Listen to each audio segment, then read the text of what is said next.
On May 7th, 2007, a video was uploaded to YouTube by a young woman showing her father, drunk and shirtless, laying on the floor and sloppily eating a cheeseburger. It was an attempt to publicly shame him into seeking help for his excessive drinking. In today's viral video-obsessed culture, a clip like that would potentially gain traction no matter who the inebriated star of the video was. But this particular video was bound to receive an extra level of attention, and in fact did become an instant sensation, as the intoxicated burger eater in question just so happened to be a well-known celebrity, actually holding the Guinness World Record as the most watched man on TV.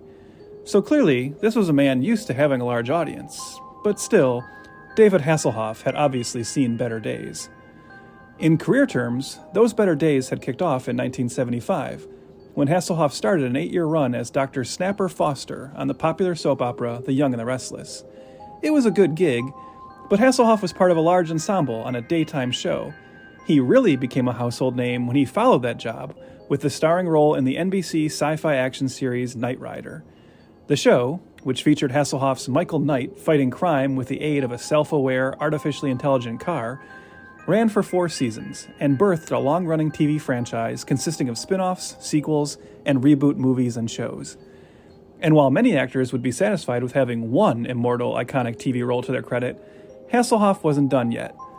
No, I'm not talking about the interesting trivia fact that he was the first live-action Nick Fury in a 1998 Marvel-produced TV movie that you'll hear about on this podcast someday, but rather of the popular series that followed his work on Knight Rider, a sexy action drama about lifeguards that, thanks to Hasselhoff's belief in the project and willingness to invest his own money, would survive an early network cancellation to be reborn as a syndicated series, going on to become one of the most popular shows in TV history. And during all this, Hasselhoff was indulging in a second career as a pop singer. He became a full-blown pop icon in Europe, particularly after performing his song Looking for Freedom atop the remaining structure of the recently fallen Berlin Wall on New Year's Eve 1989, 8 months before German reunification. He would spend the back half of the 80s and early 90s releasing a number of highly charting singles and albums, and embarking on successful tours across Austria, Switzerland, and Germany, including one tour that notably saw him share the stage with Kit, the talking car from Knight Rider. But while Hasselhoff would ultimately even take over the lead role in the Jekyll and Hyde musical on Broadway, his music career remained something of an amusing and even often mocked novelty to much of the North American audience, a far cry from the terrific reception it received in Europe. By the 2000s, as Hasselhoff's popular lifeguard series wound down, and his megastar status started to fade, he was forced to perhaps begrudgingly, but still commendably accept a new phase of his career, that of a self-mocking pop culture icon, making cameos in a number of movies and TV shows, most of which played up the idea of Hasselhoff being a washed-up former star. If this bothered him, he rarely publicly showed it, instead gleefully accepting the memes, adopting his new persona of the Hoff, and even cashing in on the catchphrase, "Don't hassle the Hoff." He starred as a fictionalized version of himself in a British sitcom called Hoff the Record, started his own social media site called Hoffspace, and ultimately agreed to be filmed for a reality series all about his attempts to resuscitate his flailing career. That reality show was titled, appropriately enough, The Hasselhoffs, and would co-star his 2 daughters, including the one who a few years prior had uploaded that infamous cheeseburger video. Indeed, rather than being angry about the video, Hasselhoff did credit it with accomplishing what his daughter had hoped for, helping him realize he needed to get help for his alcoholism, and allowing him to more gracefully go along with this new in-on-the-joke meta phase of his career, which would ultimately build to a cameo in the movie version of the lifeguard show that not long before had made him the most watched star on TV. The year is 2017, and Paramount Pictures are ready to launch the next big action comedy franchise with a tongue-in-cheek adaptation of the show that had once been a pop culture juggernaut, with Baywatch.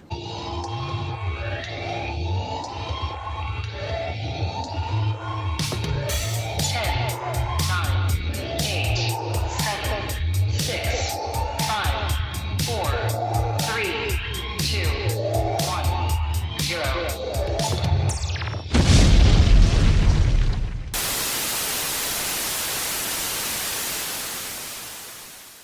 Welcome once again to Failure to Franchise, the show dedicated to some of Hollywood's most infamous mistakes, missteps, and misfires. This is Trev. And I'm Chris, here to discuss why Paper continues to beat Rock at the box office. Ah, very clever, my friend. I know. Very Thank clever. you. How long did it take you to write that? I took the day off today. Okay, yeah. Yeah. Multiple drafts, sitting there. It was like burning the midnight oil. So this is installment number 2 of our Ringing In 2023 with the ABCs of TV. Oh, okay, I'm always so proud of myself when I get through that. You know what? So am I. So am I, actually. I'm in awe of it every time you get it right. Yeah. Last time we took a look at the A Team, and since this is the ABCs of TV, keeping the theme going, we're looking at a B movie this time, and that is 2017's Baywatch. Chris, why don't you tell us a little bit about the movie version, and then we'll talk about everything else behind it, like the TV show. For sure. It is directed by Seth Gordon. He's mostly a TV director, Parks and Rec, Community, The Office, Modern Family, but he did direct Horrible Bosses, the first one. The writers, Trev. This is what I call a murderer's row of talent. Okay? Yeah. We have 3 pairs of writing partners on this film. Always a good sign. Oh, yes, especially for comedy. Jay Sherrick and David Ron, most noted for Norbit, Zookeeper, and the Smurfs films. Damian Shannon and Mark Swift. These are some Failure to Franchise alums, actually. They wrote Friday the 13th remake and Freddy vs. Jason. I actually really like that movie, so do you. I do too. And it's strange that they're on this because they're not known for comedy, typically. Correct. Some may say the movie is not known for comedy. Thomas Lennon and Robert Ben Garant. Sorry. Yeah, back so soon, guys? Back so soon? Trev's alluding to another F2F alum. They wrote The Pacifier when we did November, a month dedicated to Vin Diesel. But they are most notable for Reno 911 and then also just cliche Hollywood comedies. Yeah, we talked about this last time. Like, it's not surprising to see their name on this because they are their whole thing, and they're very proud of it, and they're very open about it, is they are the guys you hire to write kind of generic comedy fluff for Hollywood, and they'll just take it as a paycheck. They say, yeah, we'll do what you want, and we'll crank out the product. So, absolutely. And Chris, before you get into the budget and the box office, can I just throw in one more name that just blew my mind when I watched the opening credits? Maybe you know what I'm about to say. Sure. But I was just entirely, full-on head explosion when I saw this movie is produced by one Eli Roth. I was not expecting that. The modern horror master himself, as I believe he likes to dub himself. But obviously Eli Roth, a huge name in horror, also known as one of Quentin Tarantino's good buddies. But I know he's branched out outside of horror, but I had no idea that he was involved with this movie, especially in such in a big kind of producer role. Me neither. And can I say, Eli Roth, this is a real quick sidebar. I like that you added a self-proclaimed master of horror, because doesn't he reek of who you know? He does. I mean, I like Eli Roth. Like, my feelings on him are kind of complicated because he seems like the kind of guy I would definitely get along with. I love listening to him talk about horror. And honestly, I do like, I love Cabin Fever. I like his 2 Hostel films. I do think it's strange that he was so immediately heralded as the future of horror, and obviously that hasn't quite panned out. And he's kind of moved in the direction of doing more kind of stuff on TV in the horror realm, like producing the History of Horror documentary series, and doing weird reality TV horror shows like My Haunted Pet and stuff like that. but I think he's obviously not as talented as a writer director as I think the early hype on him would suggest.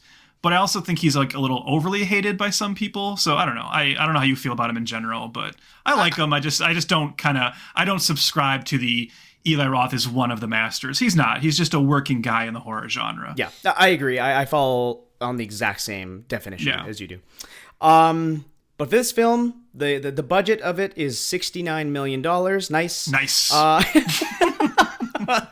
My man. Oh my God. Apparently we are the target audience for this movie. Domestically, the movie made $58 million, and worldwide it made $177.8 million. A very, very low. I don't even want to say hit. It's just kind of just there. It's treading water, as they say. Yeah, as the Baywatch team themselves would say. It's the kind of movie that probably would have been saved in the glory days of DVD. But coming at a time where physical media was already starting to die off, this didn't quite have the follow-up back end to help it along a little bit more. No, 100%. 100%. Yeah. I got to ask you, though, Trev, before we get into the details about the film, you know, I sat long and hard thinking about... Well, hold on. Okay, all right. Hold on. I get it. Yeah, you were watching Baywatch. Yeah, you were long and hard. Okay. Yeah. I sat.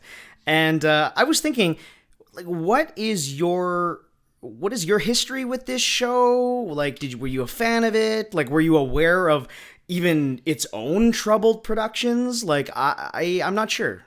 No, I mean, look at, I was born in 1980, so we talked before about how child of the 80s and early 90s, so obviously very aware of Baywatch. You know, there was a point there where it was a global phenomenon. There's no denying it.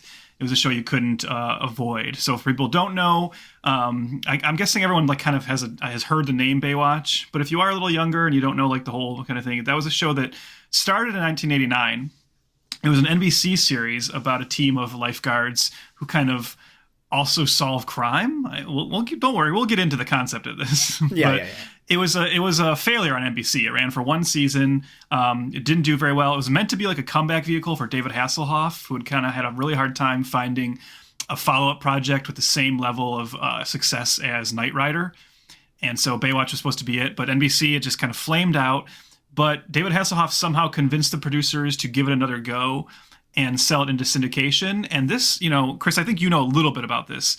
The end of the 80s into the early 90s was like the glory day of syndicated TV. And obviously, the first one that really makes that mark is Star Trek The Next Generation, is a syndicated show, not a network show. You just can't wait to bring up that show. Right? Every episode, I think. It's relevant this time. It's relevant. But no, Star Trek Next Generation kicks off, and then you have like a glut of shows that say, look, we're going to bypass the whole network system, and we're just going to, you know, produce the show and then sell it directly to different syndicated markets. And you have shows like Baywatch, later on like Hercules, The Legendary Journeys, Xena. You know, Sam Raimi gets involved with some other ones like Jack of All Trades, and it's just I think Babylon 5 was a syndicated show. There's a lot of these throughout that time period, right? And Baywatch was probably on a financial level, maybe right up there with Star Trek is like one of the most successful. It runs for 11 seasons. It ends up doing really well on syndicated TV. And it just becomes one of those shows that even if you don't watch it, and this is where I fall, you kind of couldn't avoid the kind of pop culture explosion around it, primarily due to it creating a lot of new sexy celebrities from its cast. And obviously the big one being Pamela Anderson, becoming this like... I don't think she was in the first season. I don't remember the exact history of this, but when she jumps in, the show really blows up and she becomes a megastar. You know, to this day, she's still like, you know, one of the all-time biggest sex symbols in Hollywood. And it starts with Baywatch and her running in slow motion down the beach. Well, you know, it's crazy. Like you said, we weren't fans of the show because I'm with you, by the way. I never watched the show. My history with Baywatch is actually references in the TV show Friends. Was that the oven timer? That's right, my friend. It's time for... Baywatch! Can you believe they gave Stephanie skin cancer? I still can't believe they promoted her to lieutenant. You're just saying that because you're in love with Yasmin Bleet. Well, how could anyone not be in love with Yasmin Bleet? Hey, they're running. See, this is the brilliance of the show. I say always keep them running. All the time running. Run. Run. Run, Yasmin, run like the wind. You know, Chandler and Joey watching it, you know? Yeah, or references and everything, right? This is definitely one of those shows that I know more from parody and from everyone just kind of making fun of it or understanding what it is than I do from actually sitting down and ever watching an episode. Well, the crazy thing is that at the peak of this show, it was broadcast in 142 countries and had a weekly audience of 1.1 billion. Yeah, no, there was a period there where it was it was like listed as the biggest show in the world. Yeah, just absolutely incredible. And you're talking about Pamela Anderson, and it's interesting because this show, you know, this was airing during the time of her scandal and her issue and with her, you know, her sex tape. And I remember, well, not remember, but doing the research is the creators were really worried that this was going to spoil their show, which is kind of hilarious because most people are tuning in for just kind of the eye candy. So, of course, the sex tape actually gained more momentum for the show, which, in retrospect, wasn't great for Pamela Anderson nor Tommy Lee, but weirdly benefited the show. Oddly. Oh, yeah. Yeah. And we were pointing out Pamela Anderson because she was the biggest one, but let's make no mistake about it. The entire cast was all attractive people. Oh, yes. Right? And you had Alexandra Paul, you had Erica Leniak, Yasmine Bleeth, Nicole Eggert. I think Carmen Electra maybe was in there at some point. And then on the guy level, David Chokachi, David Charvet, even, David Hasselhoff was still considered a sex symbol at this point. So yeah, it was a sexy show. And that's the thing. Why would a show like this become the biggest show in the world? It's not. It was a very simple concept, right? Sexy people that are lifeguards that also solve mysteries or whatever. Yeah. But really, it's just about how much skin was on the show. This is a period where you have to also keep in mind this is right before the internet really blows up. So not to be like crass or anything, but I do think there was a lot more softcore stuff on TV before the internet for obvious reasons. And this show would definitely fall into that. It was a sexy show at a time where people were more looking for easily sexy stuff, Dude, it was the prime age of sex sells. That's this show in a nutshell, right? Which is so strange because David Hasselhoff's kind of on record, even like when they were looking to hire Pamela Anderson or Yasmine Bleeth or whatnot, he was always like, "Oh, I'm a little worried about the side boob because this is a family show." And I don't know if he was just talking out his ass about that and keeping it maybe prime for sales. But and to not be associated with smut, which I don't think this show is, by the way, on the record. I don't think that is. But the draw is the slow-mo boobs. Run down the beach. Yeah, that's what it is. You don't want to go on record as saying, look, we're making a show that's exploitative. You don't say that. But so you say like, oh, no, it's supposed to be a family show. But then you actually just do it, and everyone goes like, yeah, I'm not watching it because of that. I like the stories. I like these. I read the articles.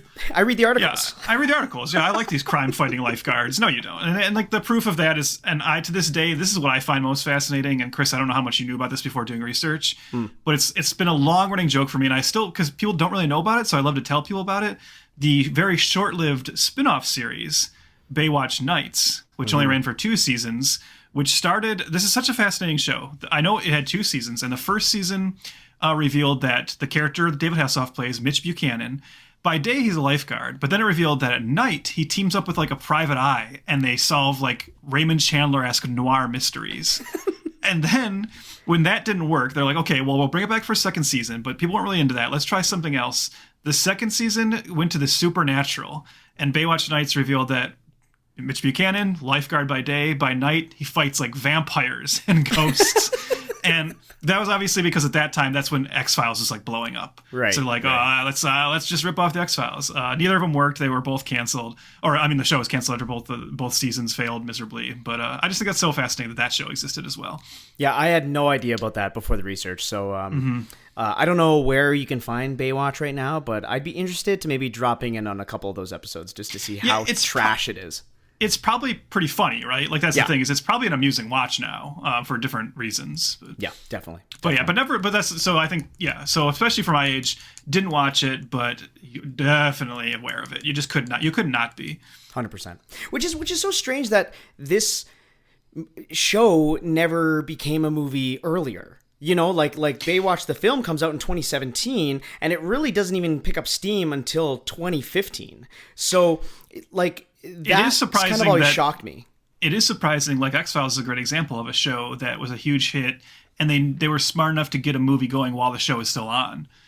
And I am kind of shocked there wasn't a Baywatch movie with the cast of the show while the show was on. That seems like a no-brainer. But yeah, I don't know. Maybe they were just, they were doing really well on TV. Maybe they felt like, why, if it ain't broke, don't fix it. Yeah, and weirdly enough, I guess Baywatch, it lasted till 2000, and I guess the movie was first announced in 2004. That's weird to think that it lasted till 2000, eh? Isn't that strange? Yeah, I know. Doesn't that feel like yesterday? It doesn't seem like it in my head, though, too. It doesn't feel like by 2000. And I didn't know this again. I didn't know that the last 2 seasons were called Baywatch Hawaii, and it took place in Hawaii now. Like, by that point, I was so checked out, but obviously it must have still been chugging along. But yeah, that's I couldn't believe it when I heard it went to 2000. Yeah. So the movie is first announced in 2004. It's been in development hell for years. It continued to play in development hell for another 10, 11 years. The movie rights went from DreamWorks and then to Paramount. And that's when a certain... Do you smell what he's cooking? Yeah, I do, unfortunately. Well, we're obviously talking about The Rock.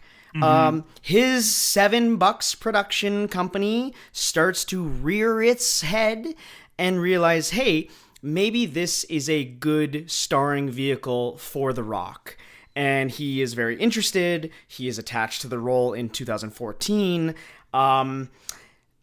Let's put a pin in this. Let's talk about the man of the hour, shall we? Okay, yeah. And let's just put it out in the open. This is the main reasons we're excited to talk about this movie, right? Yes. This is a conversation that's long overdue for you and I. Yes. It's not going to be the last time we talk about The Rock, but we've been itching to do so. Yes, and it's not the last time because of the reasons we're going to tell you, listeners, okay? This man has maybe one of the falsest narratives in Hollywood. And he's a self-proclaimed franchise Viagra. Some folks in the industry have even referred to me as franchise Viagra, which is just bullshit. to put it plainly. Trev, let me run down some films between 2010 and 2017. This is where everybody says, oh, The Rock is the biggest movie star in the world, right? Well, let me run down some movies of his. Tooth Fairy, Faster, Snitch, Journey 2, G.I. Joe 2, Pain and Gain, Hercules, San Andreas, Central Intelligence, Moana, and the only franchise running at this time, Fast and Furious. I just wanted to send a message to Hollywood producers out there who are looking to beef up their next sequel. I'm available. I think me and you have both been so sick and tired of this celeb worship that goes on in the last few years. And I think The Rock, we're coming in hot right now. I'm not going to lie. I'm coming in a little hot all of a sudden. But The Rock he is celeb worship to the nth degree. He's done a great job at I think, manipulating his audience to thinking that he's more successful not more successful, because he's obviously successful, but more talented than he is. I used to like The Rock.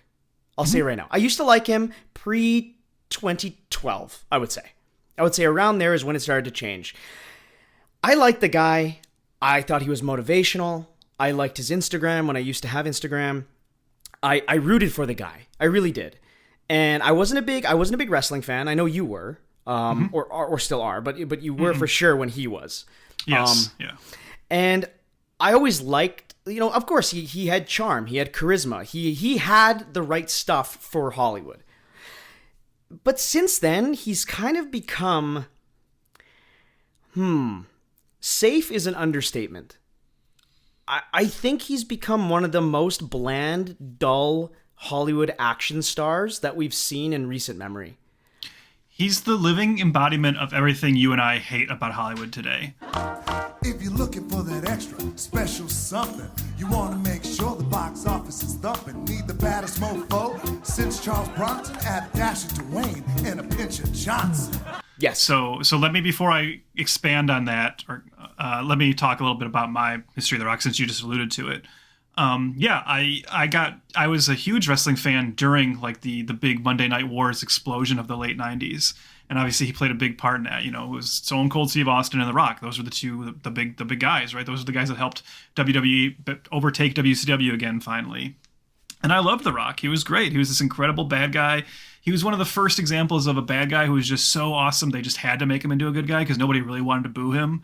And he didn't have to change his personality at all. He just kept acting the same way, but people were just like, no, he's a good guy now, because he was just, people were like, we like that he's cocky. We like that he's like so full of himself. And that turned him into a face, and when he started to make that transition to Hollywood, I was very, very excited. I was excited to see him in The Mummy Returns. Not so excited to see the CGI version of him, but I was excited to see him in there.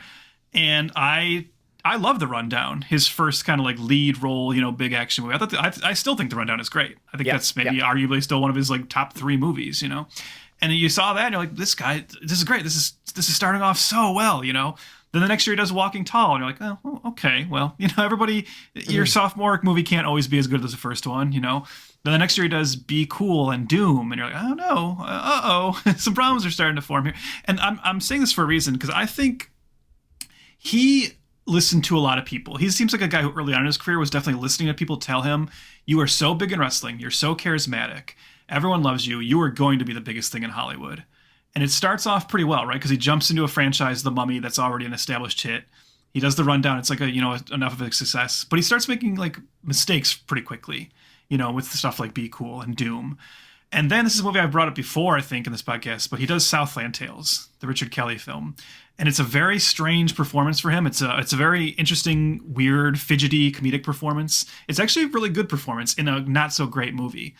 And that's the thing, is the movie totally bombs. And that was like the first time he really put himself out there and tried to do like a really weird performance in like an auteur kind of driven film. Mm-hmm.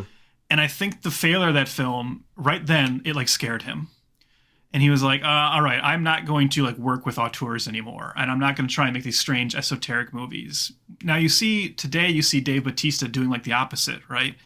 You see Bautista starting off in like big blockbuster fare like Guardians of the Galaxy and then going, I don't want to do this forever. I want to work with like interesting filmmakers. I want to be like a character actor. And Rock instead made a decision, I think, in that moment. He said, I don't want to be a character actor. I want to be the biggest star in the world. I want to be the biggest marquee name in Hollywood. And so we've mentioned this before with Will Smith. I think he took the Will Smith template and went even further with it, of saying, I'm going to always work with a team. I'm going to take over every project I'm involved in. I'm going to model the project around me to make sure that it's all about making me look the best, and to make sure I play to all four quadrants. Oh, right? Yes. Nobody should dislike me. Everything The Rock does, everything he tweets, everything he says, you said he's the safest person. That's exactly right. He doesn't want to offend anybody. There's been all this discussion all the time about how, maybe The Rock will run for president. I'm sure you've heard a lot of that too. Oh, yeah. And he's always like, I don't know. But the reason that would never happen is because he would never pick a political party. He doesn't want to be controversial at all. He doesn't want to say anything that might upset one person. He plays everything exactly safe, and that's how he bases his movie career too. Yeah. You can see how it's so calculated. What is the next like trend to jump onto? What is the next like big marquee thing that I can put my name on that'll make me a star? And yeah, that sucks. He's become super, super boring on a movie level. I think maybe the last time I was like really impressed with anything he did was probably Pain and Gain. So like 10 years ago now? Yeah. He was really funny in The Other Guys in a small role. Like he was still kind of willing to make fun of himself a little bit there.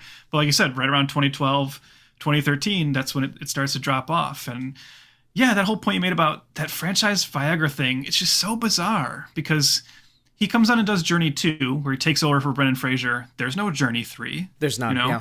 He comes on and takes over G.I. Joe for G.I. Joe Retaliation when Channing Tatum drops down. There's no G.I. Joe 3, There's no Hercules 2. There's no, San Andreas 2, even though they keep threatening it. Oh, yeah. Get your movie boners up. Really, the only successful franchise, besides Fast and Furious, which he jumped into again when it was already going, the only one you can say that maybe he can take credit for is Jumanji. Yeah. And that's it, really. And even that, who knows if there's going to be another one of those? I don't know. I haven't heard anything, really. So. And that's why I think his career is so fucking baffling and annoying to me. And his $7 production company is just so lame. Like I hate to, actually, no, I don't hate to say it. It is fucking lame. And it's like you said, the 4-quadrant thing is so, There's filmmakers, hold on. Okay, there's filmmakers like James Cameron that makes a big 4-quadrant epic film that plays to the world, right?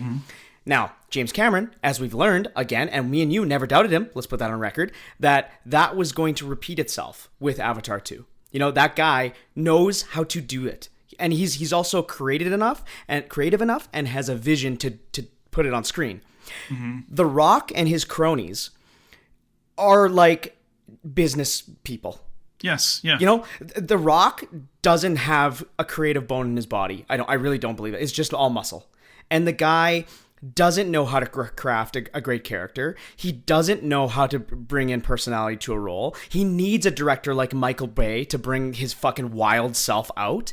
But instead, he latches on to the Seth Gordons of the world. And we're going to talk about this movie in a bit here. But he just is so fucking blah. Every one of his movies, like you said, is a gigantic ego trip. That's I think what's so painfully obvious about his films. And he was charming. He was charismatic. But you know what he is now? He is false bravado. He is a guy that smiles in front of you, tells you all the sweet nothings in a group, right? But when you call him in a week from now, he will never return your calls. He's that kind of guy. He's the kind of guy. He's fake and false charm. You know, I'm a professional sales guy. I have been for the last 11 years, and I can pick out liars like no one else. You know, I'm pretty good at picking out a guy that's just a total fucking bullshitter. And I feel that The Rock, I don't want to call him a slimy salesperson because that's not what he is. But I think he's got the telltale signs of getting people to give him $20 million for a movie that will ultimately fail. And his track record is failures. I'm so tired of this franchise Viagra, this fucking leading man, this top star of the world. I listed those movies, Trev, and the only real success is Fast and the Furious, where he did not create, he jumped in halfway through, and then he made a fucking bitch move with fighting with Vin Diesel and everything in Fast 7 and 8, and then he went off to do Hobbs and Shaw, and it doesn't even sound like that's getting a sequel now. Yeah. So The Rock is just false. He's false. The moment it like solidified for me. Now you and I had already been talking about this. We were already like kind of down on The Rock and having these conversations. And then there was that tweet in the lead up to Black Adam coming out. And I know we're not going to talk too much about it, like where he is right today, but before Black Adam came out, he tweeted, watching Black Adam with the marketing team. And it was like that picture taken from behind him, and he's sitting in like a little conference room. It's like, I believe like there were some other tours, like it was his first time watching the final cut. Yeah. And it's like, he's watching it on a small monitor with the marketing team surrounded by all the Black Adam toys they want to sell. And that was like, to me, that was the ultimate indicator of what The Rock is, right? Because like you said, it's not about like, he says all the time he does everything for the fans, but that was like the clear indicator, like, no, everything is business driven for him. Yes. He wants his first viewing of the film, or like one of the first viewings of the film, to be with the marketing team so they can talk about like, how do we market this the best? How do we make these toys, right? How do we sell the most stuff? And you could just tell it was all about like, how do I position myself as the savior of DC? Like that was like so clear, like what he was aiming for. How do I make the most money out of it? And yeah, just everything is so calculated. Even his like, I don't want to be super cynical here, but I kind of do because it's The Rock, right? Yeah. Because you were just talking the thing about how he won't call you back. The only thing I would disagree with is he probably will call you back if you can still do something for him. Like when he had a hit with like Kevin Hart, right? Suddenly you can see how he just like latches on to Kevin Hart, and he's like, oh, me and Kevin Hart are like best friends. Totally. And I just wonder like, maybe Kevin Hart believes that, but I think for The Rock, he's just like, oh, I see like Kevin Hart movies do well. People really like Kevin Hart, so I'm gonna make him like my little comedic partner, right? My little buddy. And you just see him do that with everybody. Like he latched on to Ryan Reynolds for like a Netflix movie. Now he's doing it with Chris Evans for like another Netflix movie. And it's just always, everything is just so calculated with him. He's a user. That's what he is. He's a user and abuser. And I'm so glad we get to bitch and moan about this on the record, honestly, because me and you have been talking about this for years now.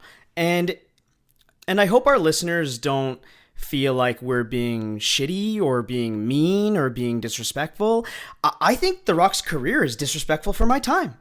You know, like I'm sorry, this guy pisses away hundreds and hundreds and hundreds and hundreds of millions of dollars to these major Hollywood studios, and they keep giving him money. And I do not understand. His track record is not there.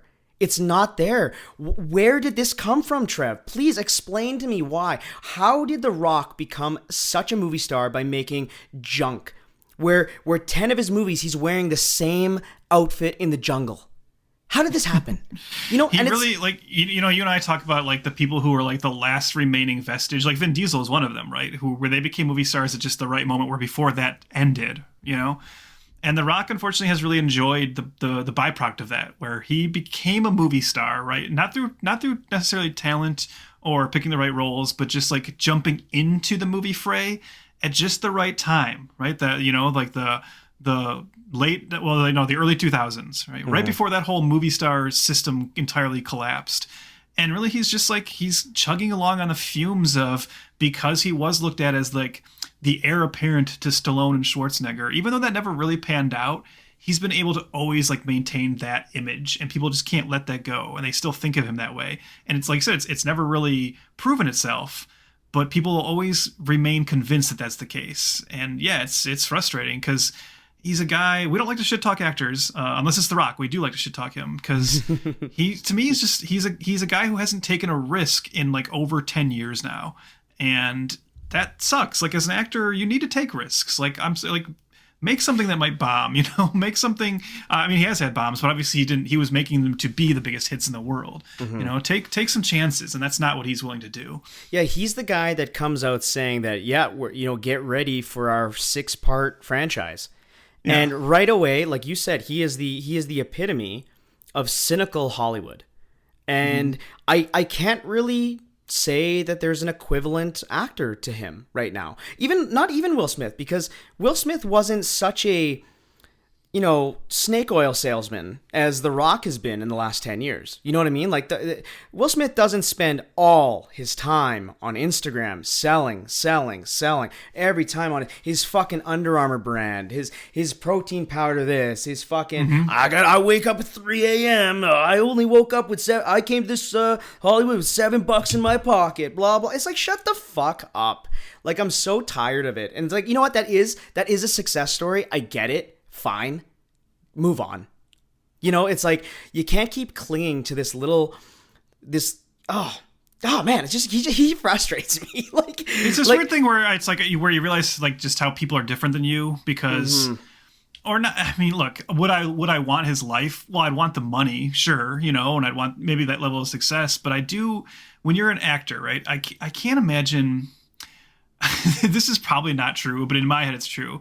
I just feel like, I wonder if he's one of those guys who, there are times where he like looks himself in the mirror and he like looks himself and sees how hollow and phony he is. Totally. And like in his private moments, right? And then but then before he walks out the door, he like puts his like smile back on, raises his eyebrow and goes, "Oop, got to put the Rock back on," But he knows, right? He knows that he's like sold his soul, his creative soul to do this because, you look at his wrestling contemporaries, like I said, Batista and John Cena, those two guys have already proven themselves to be more risk takers, more willing to challenge themselves, and more versatile. For sure, right? And he's like, he won't do that, right? And I think that's why get into acting if acting is a job for him. It's not a passion. No. He's not passionate about the movies he makes. He's passionate about being a star, and that's the worst kind of attitude to have, I think.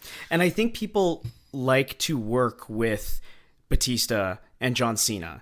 It seems like every production, unless you're Kevin Hart, The Rock is fucking with the production.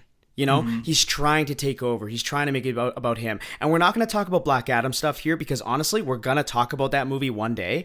So we're just leaving, honestly, we're leaving a little bit of content for then. But I feel like when you said he's the kind of guy that knows deep down, underneath all those totally natural muscles, I guarantee you're totally natural. He knows he's hollow.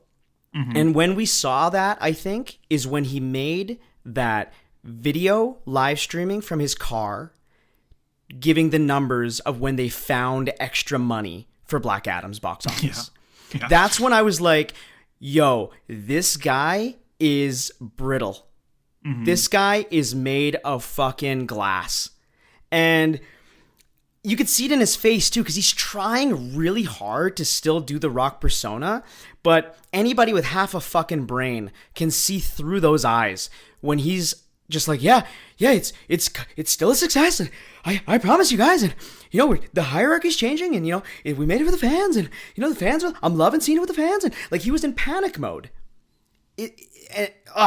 So, anyways, The Rock, he's just so stilted, so safe, and he's just false charm, false bravado, and I don't know. I don't know what he'll have to do. Maybe the last recent failures can maybe bring him down a peg, but I really don't see that happening.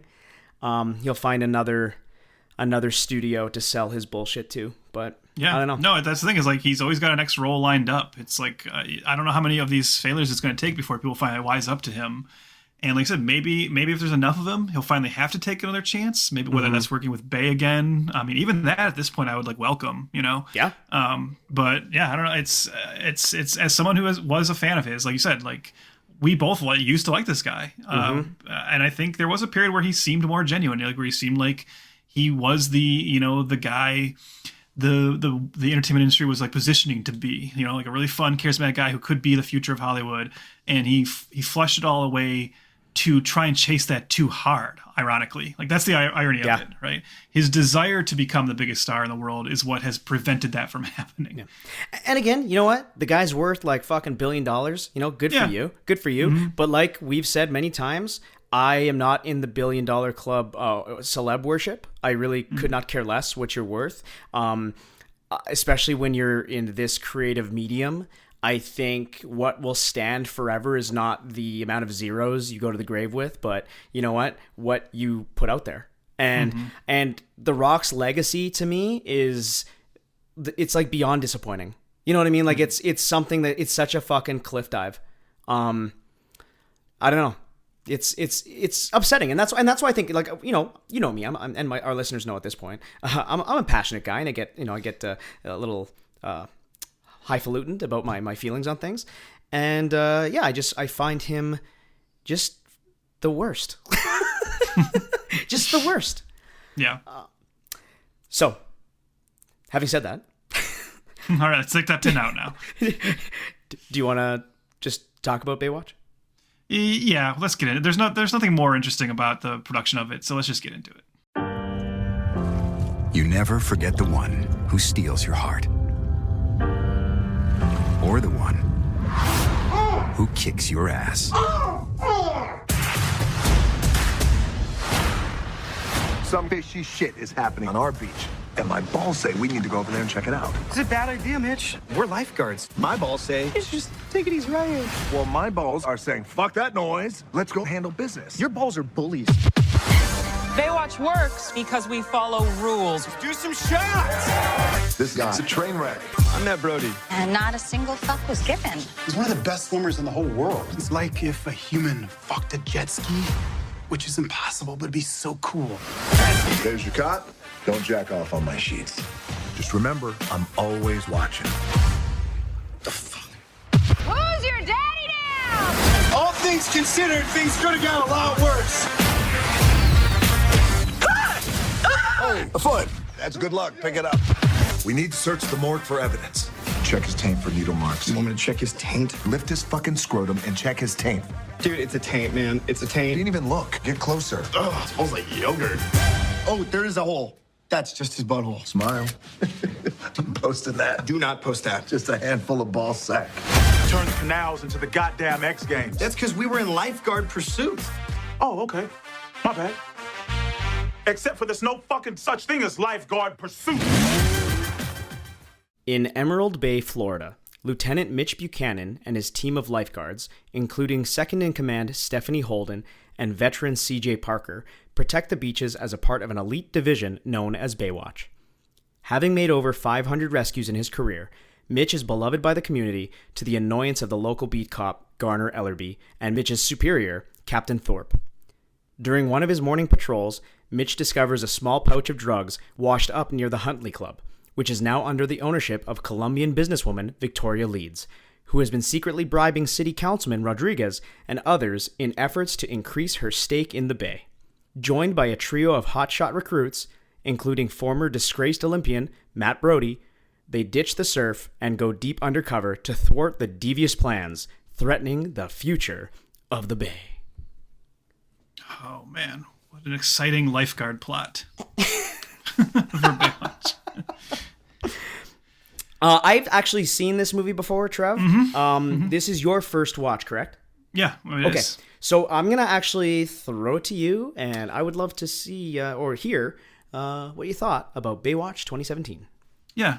Well, Chris, I know this is the type of movie that some people might say is a perfectly fine action comedy. They might say it has an amount of staggeringly hot people in it that make them question their very existence on this planet. They might even say they honestly don't know what critics expected. Shrug emoji. Shut up. bastard.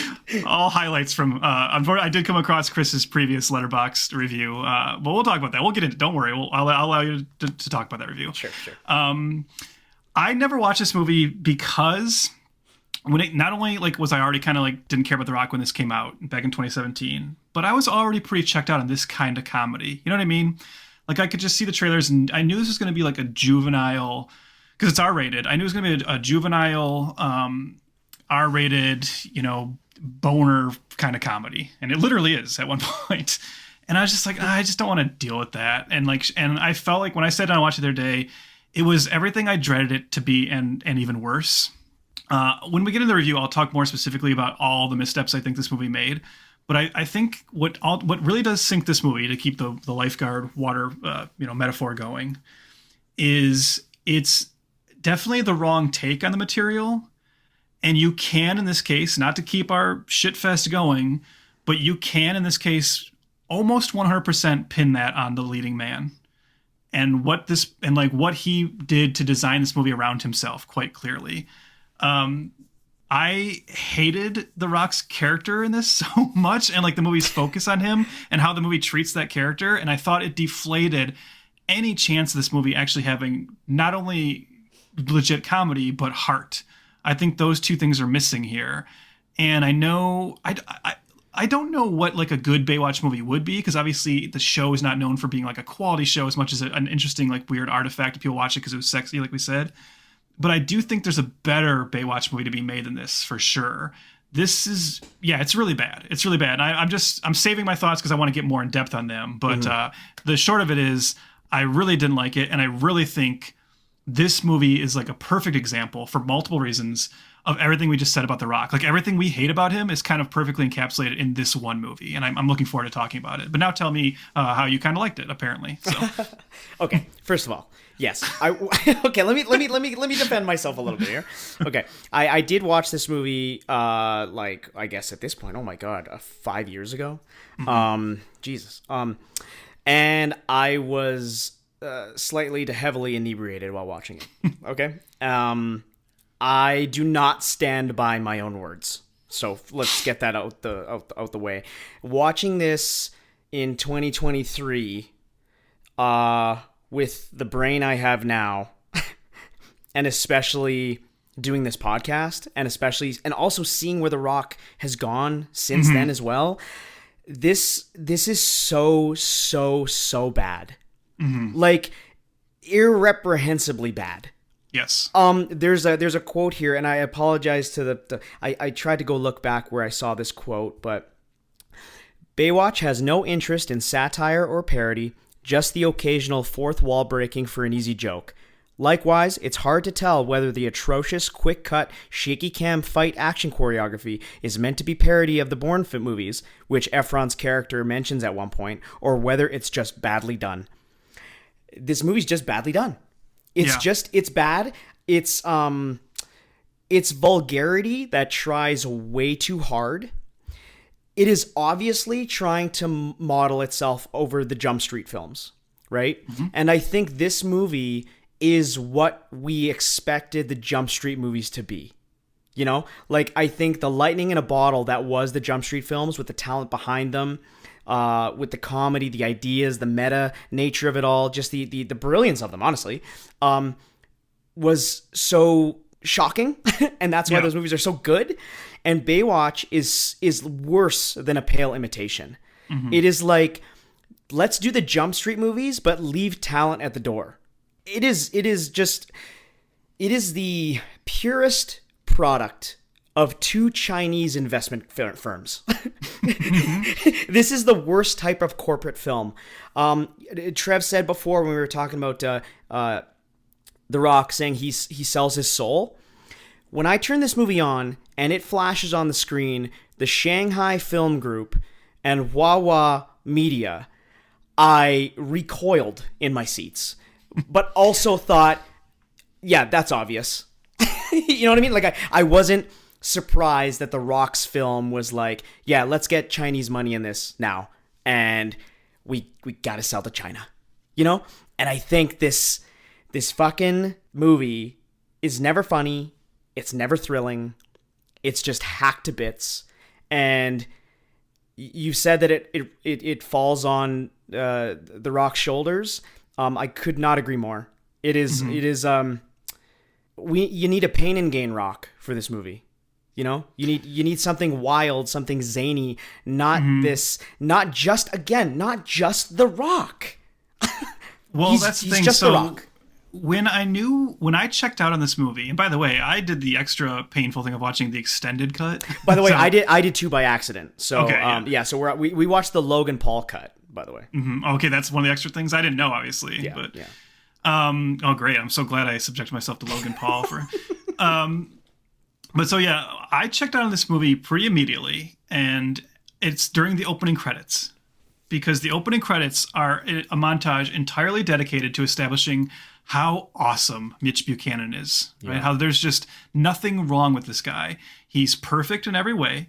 Everybody loves him, right? It's all about how he's running down the beach and every woman wants to sleep with him. Every guy is just enamored with him. As he walks by, every character has to talk about how oh my God, you see that? That's Mitch Buchanan. That's the guy that saved 500 people. Oh, that's Mitch Buchanan. That's the guy that did this. Oh, that's Mitch Buchanan. That's the guy that did that. That's the entire opening montage. And then the opening logo is it's him saving someone in the water. And an explosion behind him of the Baywatch logo coming out of the beach as he flexes his muscles while he's carrying the person. It's just oh no, oh no, this is going to be that kind of movie, huh? Where it's just all about how The Rock is so great. And you just talk about how it needs a zanier Rock. Yeah, it either needs that or it needs a Rock. This is the problem, Chris. So I found a recent tweet about The Rock, and I want to read it to you. I want to give credit here. It's a tweet from Aaron Stewart on. And this was in response to there was a recent small little hubbub where Batista was giving an interview, and Batista said, and I don't know how he meant it, but he said he was talking about the career choices he's made, and he said that he doesn't want to be like The Rock, he wants to be a respected actor, and the people like us who don't like The Rock were all yeah, go Batista, But people kind of got to what he was saying, where he's he was I'm willing to take a very small role in Blade Runner 2049. I'm willing to take a smaller role in Dune to work with Denis Villeneuve, right? Because that allows me to then go on and get an interesting role in an M. Night Shyamalan movie where I play a strange kind of villain character, So he's talking about how he wants to do that. And someone responded to Batista's comments. So this is Aaron Stewart on in this tweet, and he says, "He's right though. The Rock has become a brand all about winning. A dehumanized icon selling you his business ventures and never the fragilities that make us human." And that line right there, never selling you the fragilities that make us human, that to me is the ultimate encapsulation of The Rock. And it's so apparent watching this movie. There is no point in this movie where Mitch Buchanan is ever flawed. No. Even his second act downfall, which all movies need, right? You need the part where the character has some kind of failure. His second act downfall is because he's too right and everyone else is wrong. He gets fired and loses his job and has to go work at a cell phone store because he was too right and people don't understand it. They don't get that he was right. That's his second act downfall. I kept waiting for the moment. So, because here's the irony of the movie. The easy joke of this that you think is supposed to be he's so perfect. You're why is this guy a lifeguard? Right? If he's this great at everything, why is he just a lifeguard? And Zac Efron's character Matt Brody kind of brings it up sometimes, but the movie never is willing to answer that. And I was legitimately waiting for the moment because this is screenwriting 101. It's okay, when's the moment where he talks to Zac Efron and they have a heart to heart and he says, "Well, actually, you think I'm perfect, but the reason I'm a lifeguard is this. I was a Navy SEAL and I really fucked up a mission." Or I was a cop and I really botched something. And so, yes, I put on this appearance of being perfect, but I made a mistake in the past too. Guess what, folks? That moment never happens. No. He just is perfect. He's a flawless human being. And that's not funny. And this is meant to be a comedy. And it's not funny, and it's also just bad dramatic storytelling. I don't care about a character that's that perfect. I can't relate to him. I want to see him fail. I want to have an acknowledgement of him being a failure in the past. Give me something to make this guy human. He's not human. Yeah, there's just you could write a scene right now where he's sitting on the beach with Brody, and he talks about Matt or Brody, or in this case he's gonna call him High School Musical, by the way. And he's gonna say you think I'm perfect. I actually lost a person when I was trying to save them.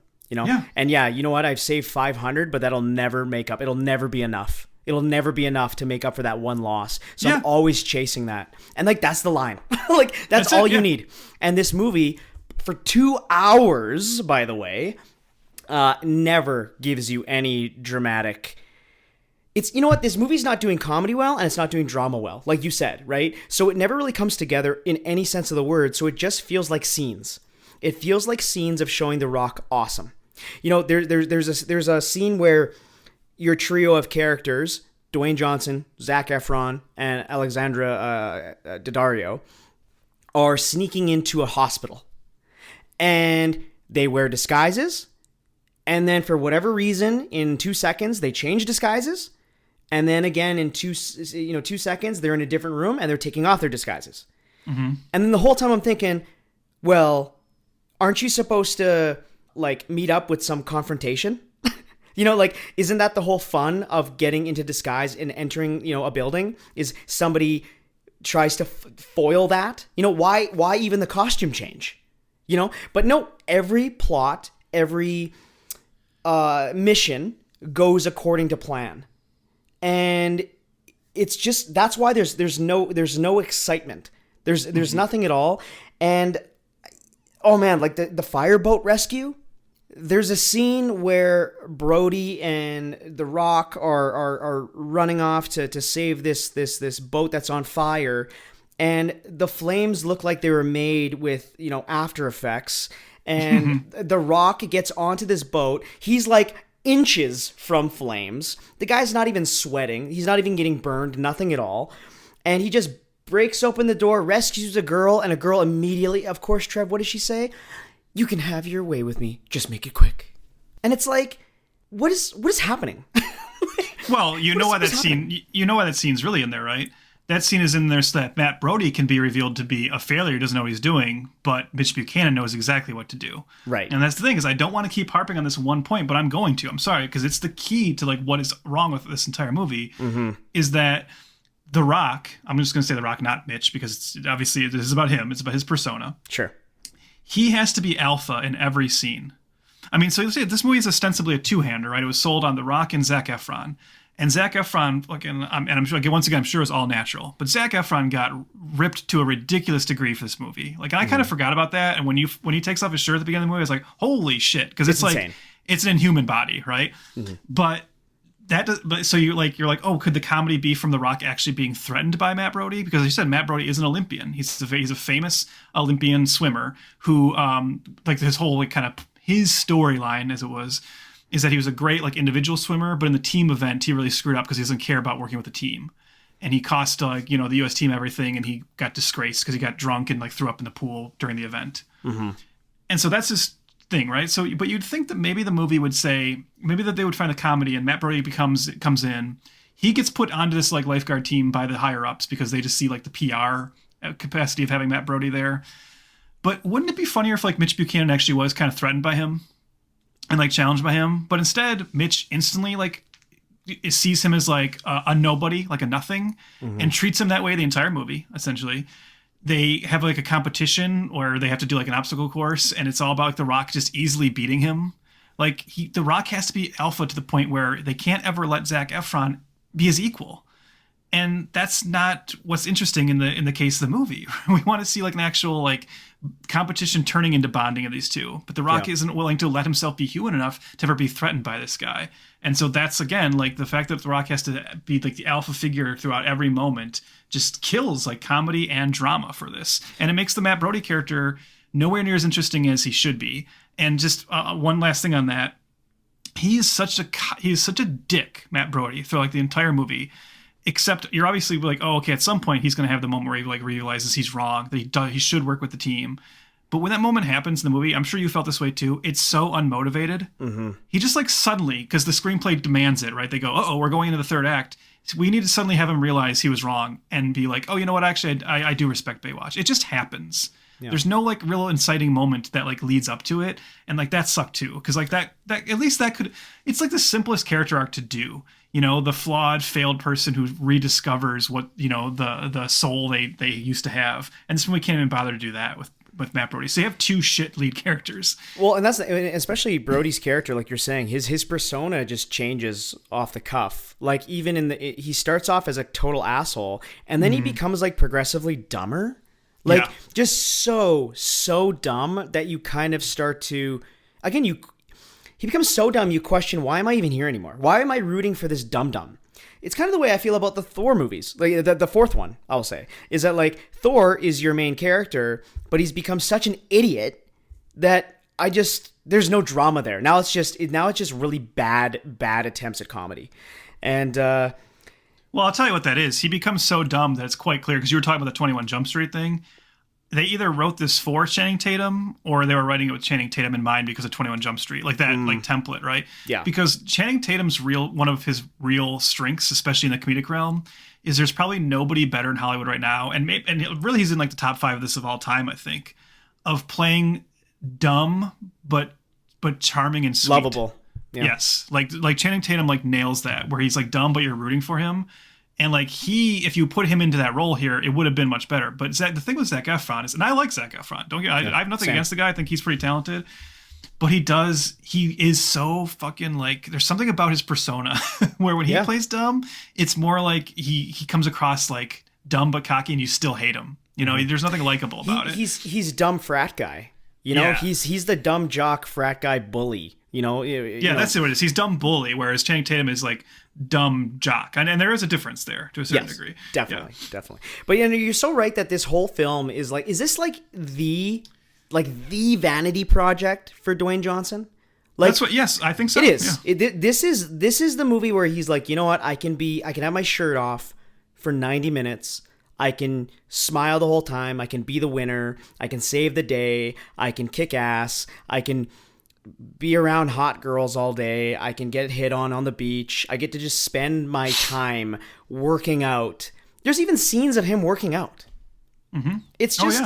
And like I said, it's like, the Poochie thing. Whenever Poochie's on screen, the other characters should be saying, "Where's Poochie?" This is a movie where The Rock is like, the other characters should always be talking about how great I am. Because that's what happens. Like all the other people on Baywatch are always like, whenever Matt Brody like questions Mitch, the other characters are obligated to say like, well, but Mitch is like the best. Like everything about Mitch is perfect. You should listen to him. And the movie like never takes him down that peg. It's just like, no, they're right. Another thing The Rock is really bad at is improv. I'm watching this movie, right? And the attempts at comedy are just flat every single time. And all I'm thinking is like, this is the kind of movie where they think they know how to do improv, and I bet you there's a lot of alt takes. Well, flash forward about 40 minutes later, the credits roll, and guess what, Trev? Of course, this is the kind of movie that puts bloopers at the end, right? Mm-hmm. And you know what? Sometimes bloopers are fun, in the Jackie Chan spirit of things. More or less, those bloopers are showing you that he did things for real, though. That's a different story. But these bloopers are so cringe. Yeah, we saw it in the coroners. Yeah, we saw it in the Coroners. It's on the coroner's report. It was in the coroner's report. I'm gonna get it. I'm in the coroner's report. Yes, we saw it in the coroner's report. And they're so painfully unfunny that you're thinking, wow, even the blooper reel isn't funny. These are the best alt takes you can get for the fucking blooper reel. It is shocking. It's shockingly bad. Oh, and whenever someone says something and like Rock laughs, it's such a phony laugh too in that blooper reel where he's just like, it's like, just fuck you off. What do your balls say? Don't follow Mitch's balls. Mitch's balls be stupid. Your head and balls want to go to the cartel? Right now. It's just the third testicle up there. My balls are talking. It's that false, again, it goes back to my false bravado stuff. That's him in every interview with Kevin Hart. Mm-hmm. And it's just so... We gotta sell this. We gotta sell this friendship even. This is just, it's awful. And speaking of what you just said about the improv thing, and I don't know if you read this as well, I looked at some like little trivia bits on this movie, and you mentioned earlier the moment where he calls Zac Efron, or he calls Matt Brody High School Musical, which by the way, could have been a funny joke if they had Matt Brody actually react to it in a more like large way. Mm-hmm. Like the movie like fumbles that easy joke. But throughout the movie, he keeps calling them different things, right? He calls them like NSYNC, Hey Backstreet Boys, Hey High School Musical. Like he's got a bunch of them. Yeah. And then I saw in the trivia, and I don't know how true this is, but I just assume it is true because it certainly feeds into our narrative of The Rock. I read that every one of those was actually suggested by Zac Efron. Like Zac Efron came up with each of those and fed them to The Rock and said, here, now call me this. Now call me this. And we realized like Zac Efron has that sense of humor about himself where he goes, oh, it'd be great if you call me High School Musical. Like, yeah, that's pretty clever.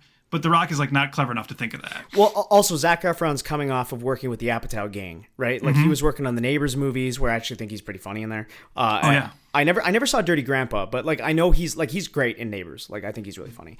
But I also, speaking of just like alt takes, this entire movie just feels 80-yard.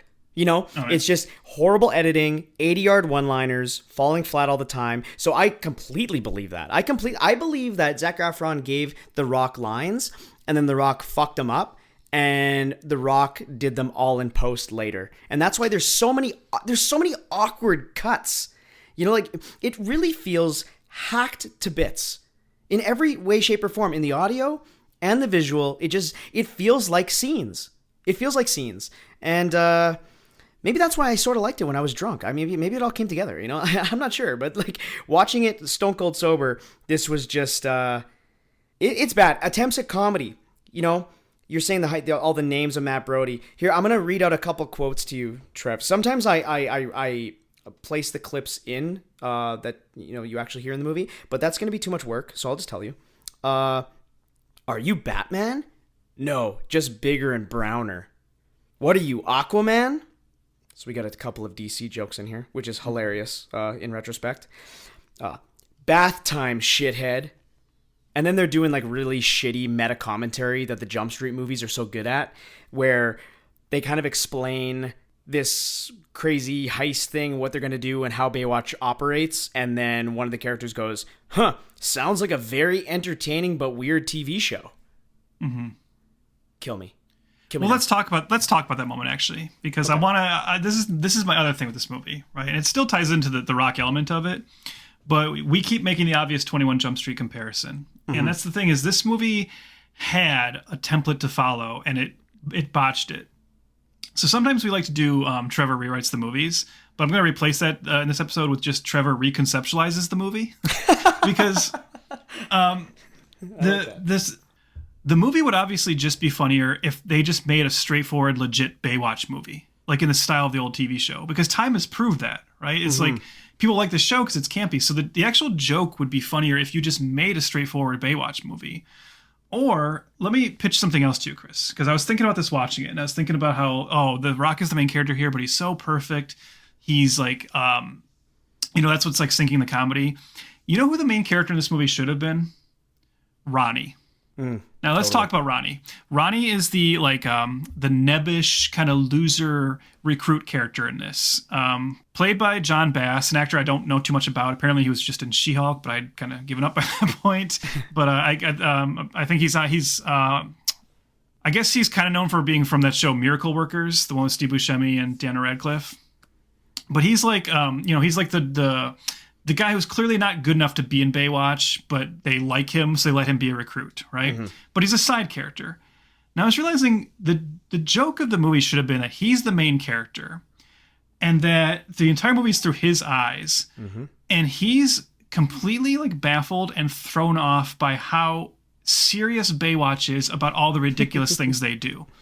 Because they do make that joke. Like, that's what Matt Brody is alluding to there, where he says, like, when you guys are talking about all these, like, different busts you've done and fighting drug smugglers and fighting people who are putting diamonds in surfboards, he's like, that sounds very far-fetched. But the movie just treats that as, like, a handoff joke and never, like, really positions the humor of that.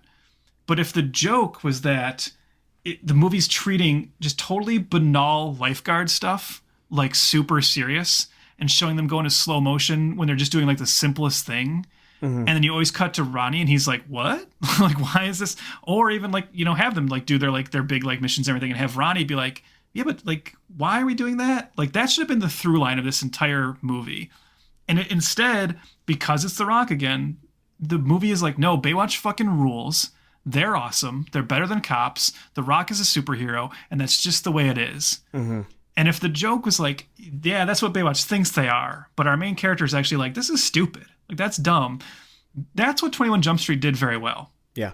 The 21 Jump Street template was, hey, let's make a sequel to 21 Jump Street. Let's sit in the same continuity, but let's kind of point out the absurdity of the concept by saying, no, like it would be very clear that these guys are not high schoolers. Like that's very funny. So let's make that the joke. And that the similar joke here should be lifeguards should not be doing this stuff.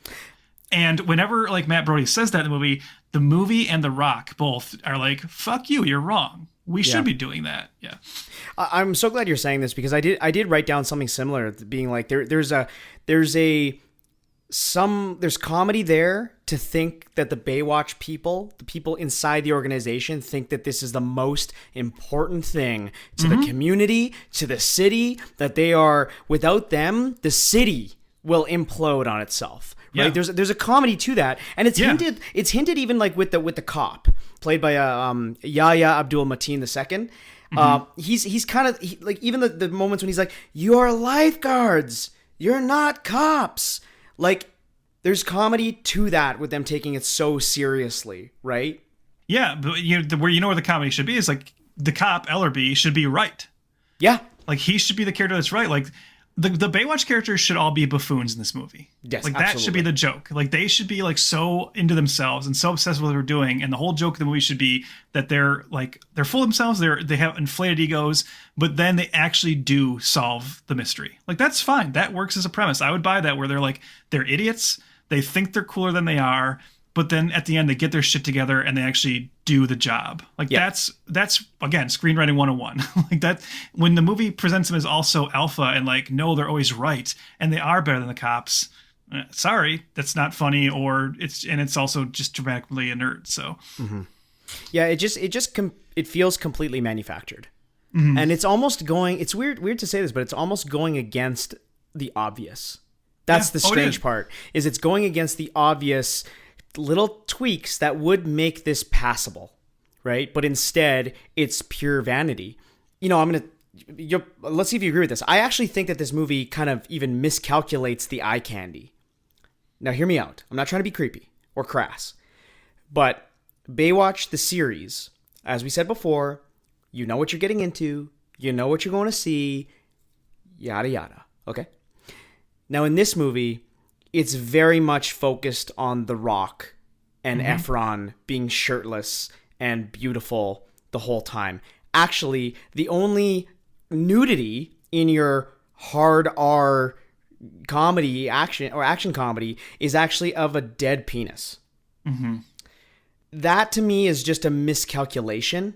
Not to say that they needed to show tits the entire movie or nudity of women, but it just seems so weird that you're signing on to a Baywatch movie that is kind of a meme at this point for what it used to be, and there's multiple male genital jokes, right? There's focuses on a lot of dick, and then there's actually, like we said, Efron is like raising a guy's dead scrotum looking at his anus.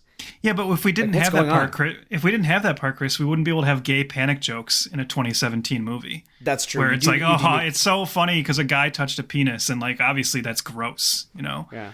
And guess what? Guess who's the one who does it? It's Zac Efron. And guess who makes fun of him and takes a picture of him doing it? The Rock, right?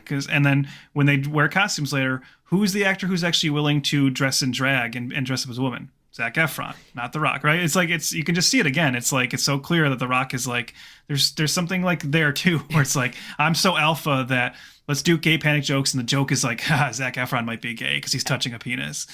And Efron gets more of the gross out humor too. Like not just touching the penis, but then he gets some like decomposed fucking fat that falls on his face and in his mouth. Like at least he's willing to do the gross out jokes, but you're so right. The Rock is like, he's so averse to anything. By the way, because I'll come in twice here with compliments. That's it, because I really dislike this movie. But that moment you were just talking about, where they're hiding in the morgue and they're hiding in the drawers with the bodies, that is probably, to me, at least conceptually, one of only two scenes that I thought were actually funny. Yes, because there's one where like The Rock and Daddario I picked like empty drawers. And Zac Efron's hidden under like a decomposing body, and like it's like dripping fat on him and everything. Yeah. And just the way like The Rock is like clinically explaining to him what's happening, and Matt Brody's like freaking out. That was actually pretty funny. Yeah, that was funny. I agree. The other joke I actually did like, and I don't know if you agree, but the other one that made me laugh is when they're being like dressed down by Ellerby. And Ellerby is like, you people need to learn what to... And Zac Efron's like, you people? What do you mean, you people? And The Rock is like, you don't get to say that, man. And him and Ellerby have like a little bonding moment. That was actually pretty funny, too. I also... They're my 2 good jokes in Baywatch. I agree with you. And I also think that the only actor that really understood the assignment was Rob Hubel as the Captain Thorpe.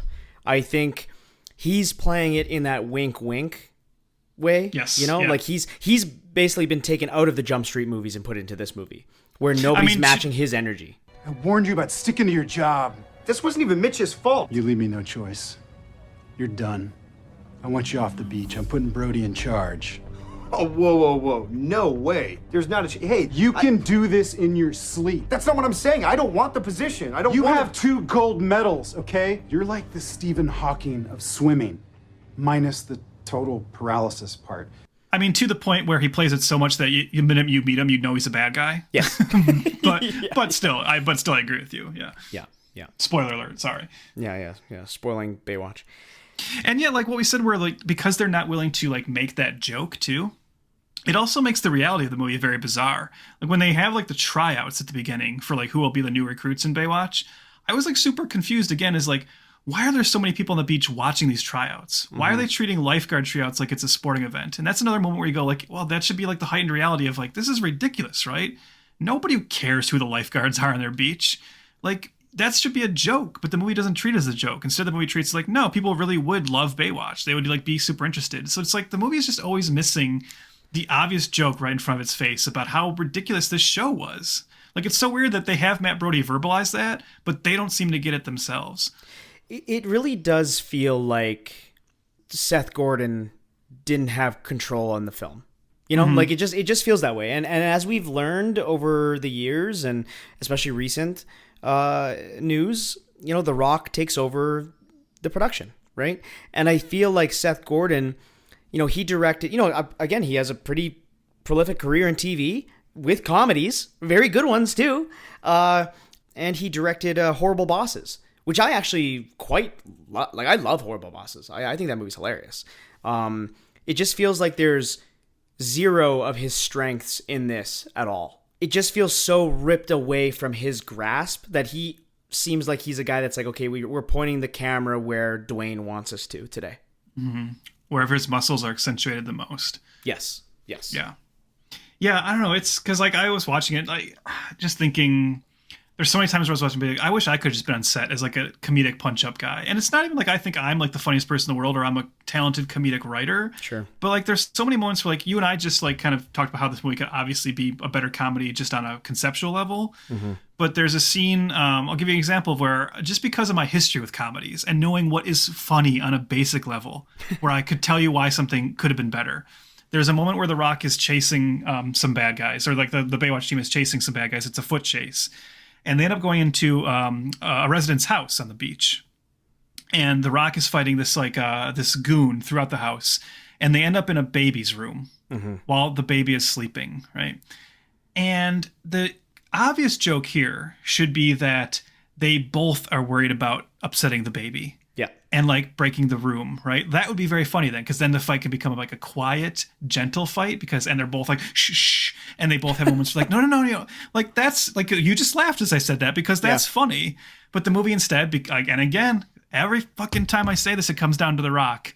The scene plays it where The Rock cares about the baby. The Rock wants to make sure the room doesn't get messed up, but the bad guy doesn't care. Yeah. So there again, you're sacrificing a joke because The Rock has to be the one in the scene that's in the right, that he's the perfect person and nobody else is. Fucking like clockwork, man. The Rock's like image destroys every element of this movie. It bothers me that he has any fans. Like I really do. I mean, I think a lot of people are stupid. But he's playing to such the lowest common denominator. And it's again that 4-quadrant thing, but he's doing it on such a low frequency. You know what I mean? Like I don't understand how any of his stuff can be fun. I don't even on just a basic, just I don't know how to explain it because you're probably gonna go back to my letterbox right now and try to find fucking reviews. There's definitely rock movies I like from the past, Yeah. So yeah. And to be honest, I remember watching Rampage and I did like just how fucking stupid it was, and it was another moments of like maybe a bottle and a half of wine in, and I thought it was hilarious. But I'm never coming out of his movies being like that was a great movie. There's another element of this I want to talk about, and I'll start it with The Rock because like I said, it all comes from him. But then I'll spin it off into like the larger concern here. Sure. Because you mentioned earlier how or we were both talking about like the conception of this movie and how the Rock's ego kind of clearly was like the driving force. And I think the other proof of that, and again where they should have followed the 21 Jump Street template, is that 21 Jump Street was smart enough to, as I said earlier, set the movie in the same continuity as the show. So that you could have Johnny Depp and other cast members show up in cameos as their characters, right? This movie, oddly enough, decides not to do that, even though that would have been the easiest thing in the world, to just say, this is a continuation of the show, here's Baywatch today. And then you could have your cameos be the actors come back as their iconic characters. But I bet you anything that if that was floated, The Rock said, no, I need to play Mitch Buchanan, because Mitch Buchanan was the star of that show, he was the big character, that needs to be me. I'm Mitch Buchanan. Okay, so that's where I think that comes from. I think The Rock is the one who made that bad decision. That's just my guess. But now let me push that a little further and finally talk about other actors besides The Rock. Didn't you think it was really weird? Because even though we're not Baywatch fans, we both know, as we said, that the breakout character and actor was Pamela Anderson. Mm-hmm. And she played C.J. Parker. So you would just assume that would be like the other big character in the movie. But it's oddly not. Oddly enough, that's Summer Quinn, played by Alexandra Daddario. And I know Summer Quinn was a character on the show too, but you would think C.J. Parker would be a bigger deal. And you would definitely think C.J. Parker would be like kind of a more like recognizable actress. Now, we don't like to shit on actors. but I do think it's weird that like the most iconic character was just given to Kelly Rohrbach, who I had no idea who that was when I watched the movie. And like and I looked her up afterwards and it's like a very slight filmography. And it's also just weird that they took that character and gave her whole real like kind of storyline in the movie is how, so like there's the Ronnie character, like I said, he's this like nerd, he's just a tech guy, he's like kind of, he fucks up everything. He has a huge crush on her.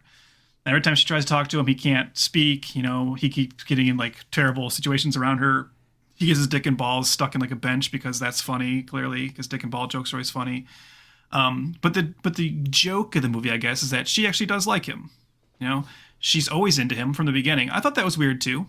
The movie never explains why she likes him. Mm-hmm. Now, you can say there's something actually kind of sweet and touching about that, about the idea that they're making the point that, like, sometimes girls do just like the actual funny guy and see past, like, what everyone else sees. Sure, yeah. But, I mean, in a comedy, I don't mind the extra work to say, show me something about him that justifies her, like, interest in him.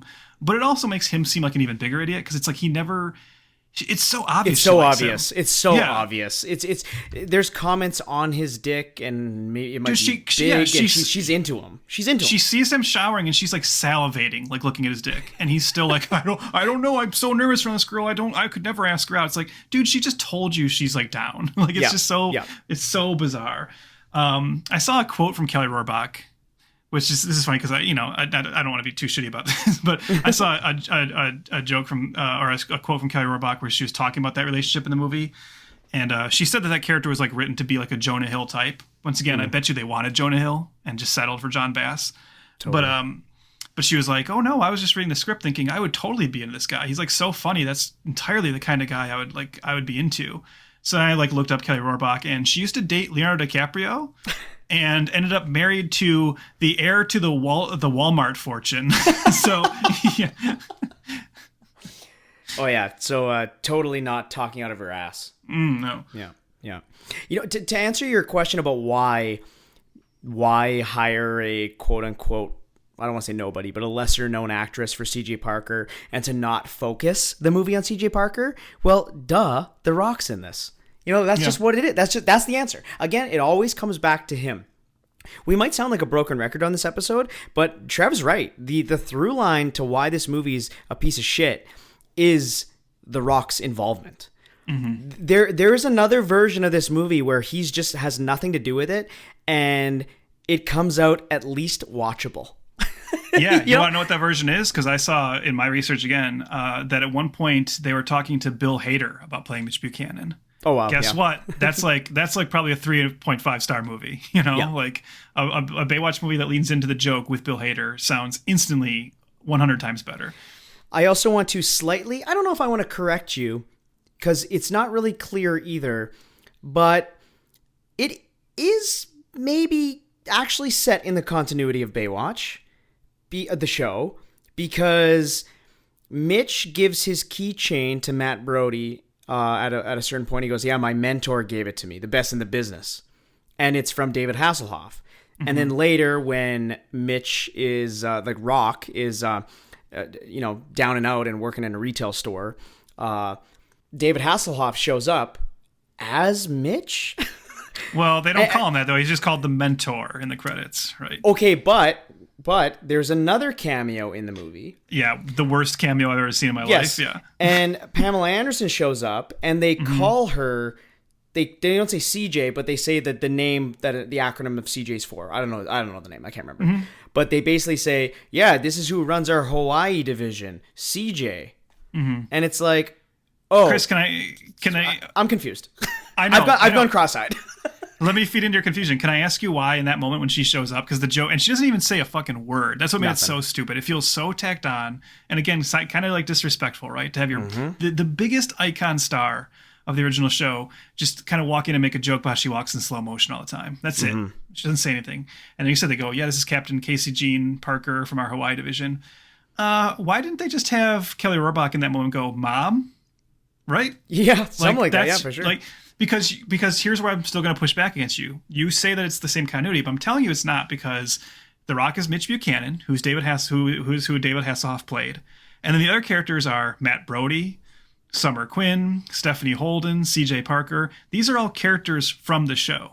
So unless this is like it's a multiverse, unless it's a super coincidence where 20 years later Baywatch continues and everybody has the same names as people from 20 years before. But this is a remake. I think it's like they're just, again, this movie's so confused. They didn't know what this was, right? That's why that cameo of Casey Jane, what's her name? Casey Jane? Casey Jean. Yeah. Casey Jean shows up. It's just an obvious throw to the audience. We're like, yeah, that's the same one from the show. Oh yeah, that's literally like they go, we have to have Pamela Anderson show up somewhere. Yeah, and it's almost like we don't trust her to actually deliver lines, so we'll just do this joke instead. Yeah. So they had, I guess, a plan for the sequel, and it was just gonna be them jetting off to probably Europe or something, and that's it. Which just shows you how creatively bankrupt they are, because the real funny joke for the sequel is staring you right in the face. And again, this is the 21 Jump Street crew, Lord and Miller, they would probably get this if they were in charge here. The sequel should be Baywatch Nights, right? And you do you do the X-Files thing. And I'll tell you why that would be a good idea for a sequel, or why it seems like it would lead into it, is that the two main characters of Baywatch Nights were Mitch Buchanan, played by David Hasselhoff, and Ellerby, the cop. So you actually would have had Yahya Abdul-Mateen also become a new main character and have the two of them working together and have them fighting aliens now or something, which again could have been pretty funny if you were willing to lean into the comedy. But I bet you The Rock would have been like, fuck no, alien invasion movie, we gotta treat this really seriously. Yeah. And I gotta I gotta punch a UFO out of the sky or something, Yeah, I don't think The Rock inherently understands comedy. No. I think that's a lot of the issue, right? You're making an action comedy with a guy that just can't do it. He just can't. And there's a self-deprecation to expert level comedy where this man is incapable of that. The worst we get out of this movie is that he has to sell cell phones. Mm-hmm. And it's like, oh, okay. So you just have an honest living? Yeah. That's the joke. And again, let me remind you, the only reason that happens to him is because he was so right and people didn't get it. And people didn't realize it. And he was kind of framed and, that's it. He didn't make any actual mistakes. No. Yeah, there's a real discussion to be had about how if this approach is even appropriate, because this idea of taking an old show and making a movie that mocks it has really kind of only worked twice that I can think of, with the Brady Bunch and 21 Jump Street. Right. I'd say those are the only 2 times where, and both of those, by the way, got sequels because they were clever in what they were doing, of saying, let's make kind of a meta commentary on the show and like kind of poke fun at it. But like, there's so many more examples of it not going well. You know, your Starsky and Hutches, your Chips, this, you know, it's like, I do wonder, would it have been better to just make a serious Baywatch movie? Just make Baywatch the movie, and I said earlier, it probably would just be like more naturally funny. But like, should they have like not tried to be funny and just made like a movie about fucking hot lifeguards who end up having to fight drug dealers? Like, that probably would have just been better, especially if you're going to make it with this crew, because like you said, The Rock just doesn't get the joke. So yeah, I don't know. It was definitely I think it was just the wrong approach for this property. I mean, next episode, we're going to be looking at the Charlie's Angels reboot. So I mean, and that doesn't seem like it has an air of comedy to it. Unsure. Yeah. You know, unsure if that's the right way either.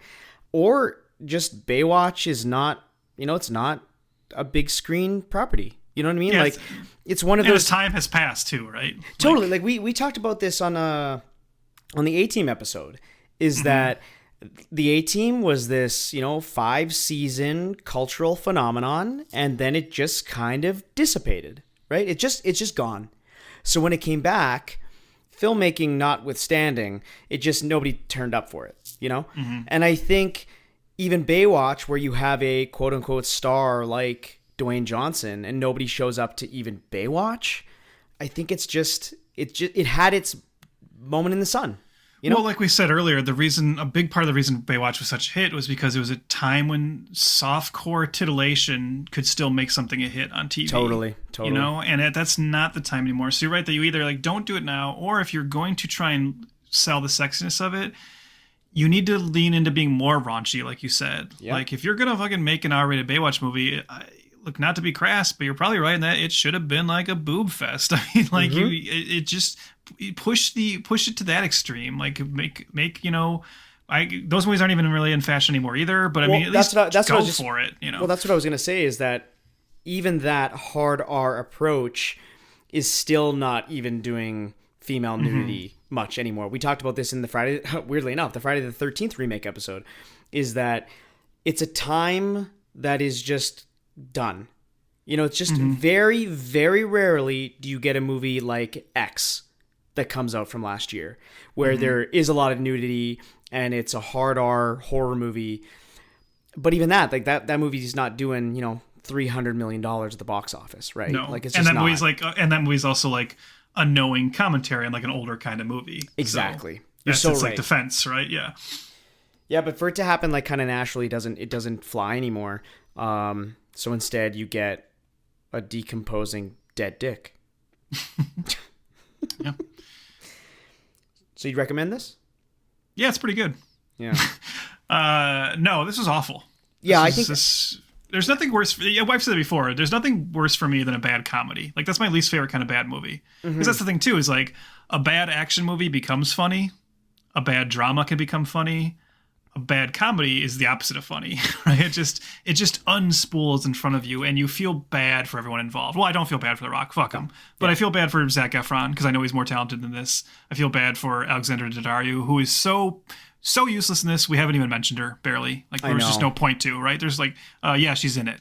Like, that's it. Like, it's funny. Of course, this happens to us all the time. We have our finger on the pulse of society. But we were gearing up to record this and watch the movie, and Trev found an article from Alexandra Daddario, 2 days ago, saying that, hey, I was really not happy with the roles I was offered after Baywatch.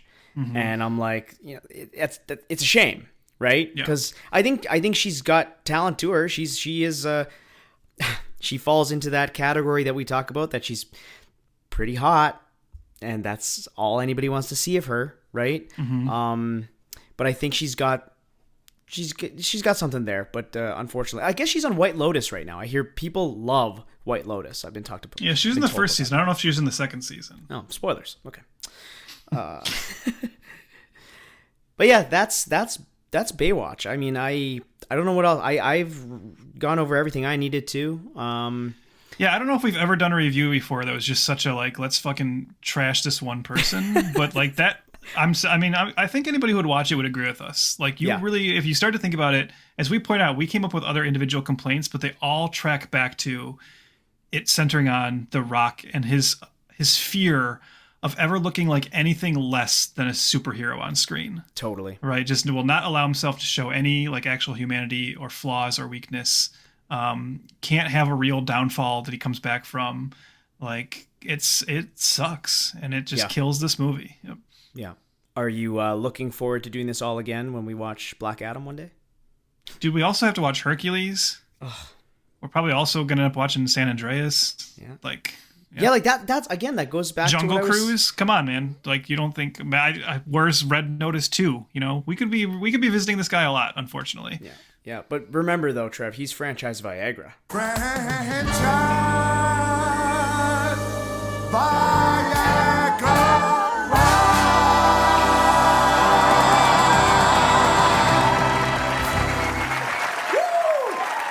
I know. Yeah. Well, that'll do it for the conversation on Baywatch. We've spent now probably 4 hours of our lives plus thinking and watching it. Now I have to go edit it for a few more hours, so you're welcome, Trev. Maybe I'll go watch the theatrical cut and see if I like it better. Yeah, Logan Paul's not there. All of a sudden, 3 stars. Well, actually, yeah. I mean, I can't help that. As bad as this is, like, the removal of Logan Paul would have to improve it at some level. Yes, right? So, yes, some basic level. Mm-hmm. But next episode, we're keeping up with our Ringing In 2023 with the ABCs of TV with Charlie's Angels from 2019. Mm-hmm. Yeah, that was a quick bomb. Yeah. Yes. One of the most, maybe the most recent episode we've ever done. Could be. Could be. So follow along at F2F Pod. That's at F2, the number 2F Pod on all the socials. Like us there, like us everywhere. And just rate, review, whatever you do. That'd be cool if you threw us a star rating. And just join the tribe and hit that subscribe and follow along with the months ahead. We got a lot of good stuff coming and a lot of fun conversation. This one was a little, I don't want to say angry, but I think it felt like a therapy session of me and Trev to finally get it out that this man's career makes no sense. No sense. And I just want to applaud both of us for going the entire episode with neither of us saying, boy, this movie really represents the rock bottom of like his career or anything. Yeah, but I just did it, so I guess I ruined it. Yeah. All right. Thanks for listening. Wait, let's see if I can work the people's elbow in somehow. Okay, time to go. I'm giving you my people's eyebrow. All right. Okay. Think The Rock will ever listen to us? Oh, yeah. He's probably, I mean, if it's about him, he probably will, you know. Cut to The Rock listening with, like, a single tear rolling down his cheek, like, listening to that. He bottles it up, tries to sell it.